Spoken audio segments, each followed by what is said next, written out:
see if you've got what it takes to wield that power.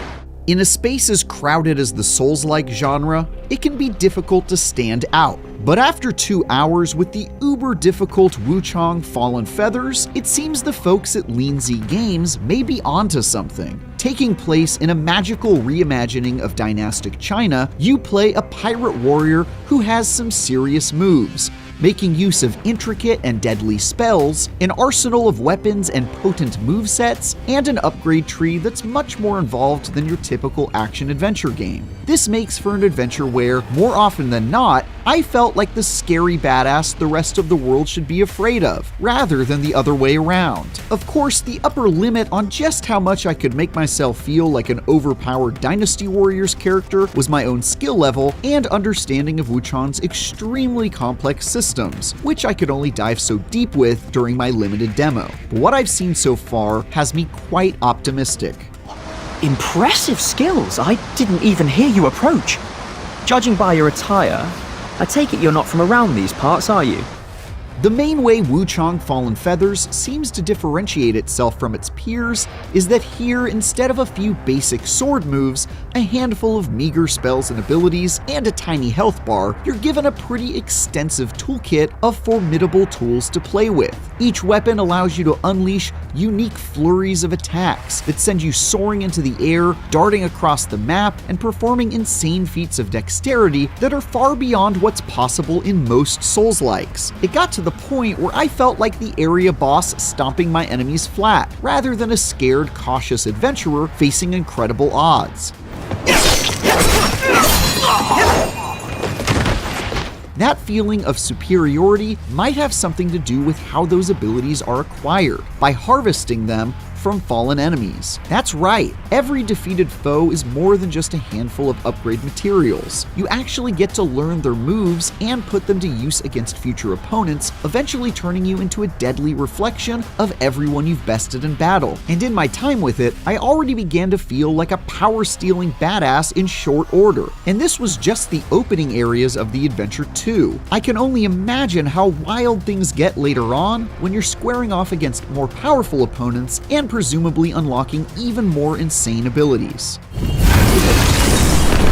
Don't get me wrong, there were still plenty of instances where my eagerness or lack of awareness got me absolutely smashed to pieces, but I also felt like I had way more options for cutting the enemy down to size. For example, one move I was given while wielding a giant axe let me leap straight into the air to ludicrous anime-level heights, then smash down on my opponent, stomping them flat and leaving a minion-shaped impression in the earth. Another weapon, fast-moving dual blades, gave me the ability to fire off a bunch of small, sticky explosives every time I dodged, which then exploded, doing a small amount of damage, but more importantly, interrupting enemy movement.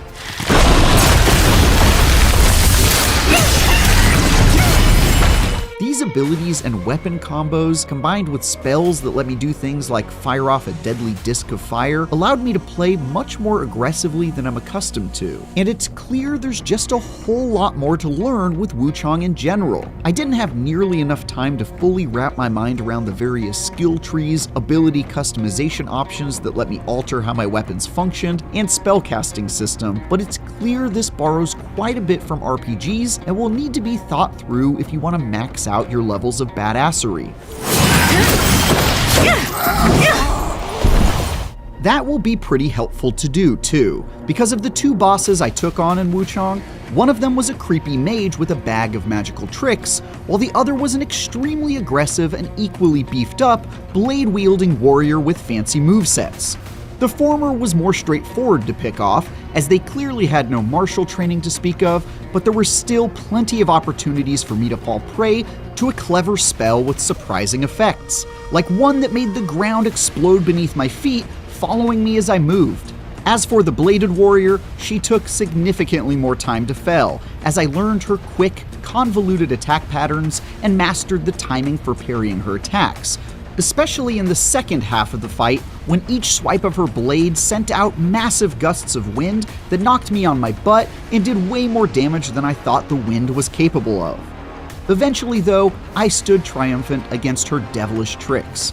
Rather than a feeble goon, hopelessly outmatched by an enemy clearly above my power level, Wuchang's boss fights made me feel a lot more like a peer locked in a duel with strong weapons and destructive abilities to see who is more worthy of success.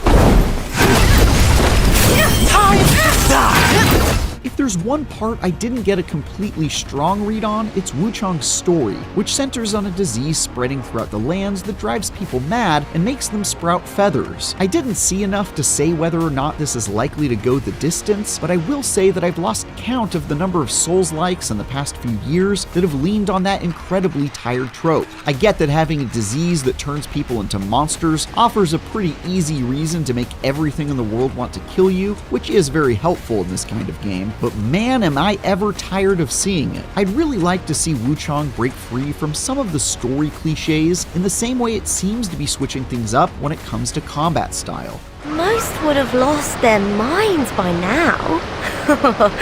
Yet you remain in control. Fascinating. It's also worth noting just how visually impressive Wuchang is, which is by no means the norm for the genre. Even if I was dying half a dozen times to the same boss, or lost among a sea of disgusting mutated enemies, I was at least able to content myself with how downright gorgeous everything looked, ruined and deeply troubling as the world was. That said, I did notice somewhat long load times after each humiliating defeat that respawned me back at the checkpoint, and I have to wonder how much of that hang time is owed to the world and characters looking so dang good. In fairness, there's very little chance this thing's been optimized enough to be representative of the final product. But since I was playing on a PC that seemed fairly powerful, it's definitely something I'm going to want to keep an eye on as I check out future builds. Hey, we meet again.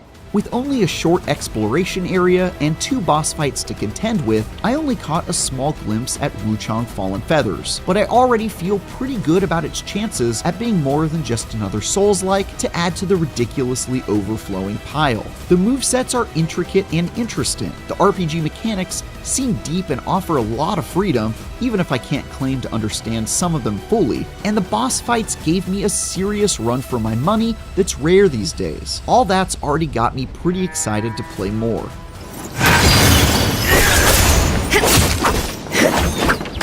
For more, check out our recent previews of Force Strike and Wildgate, and for everything else, keep mastering the art of the blade with IGN. Now that's a fine piece of work. It took quite the effort to get this out from the treasure hoard under the shoe sanctum. Dutanga always kept a sharp eye on it. Since you've shown you're serious, I'll show you something rare, never seen by anyone else.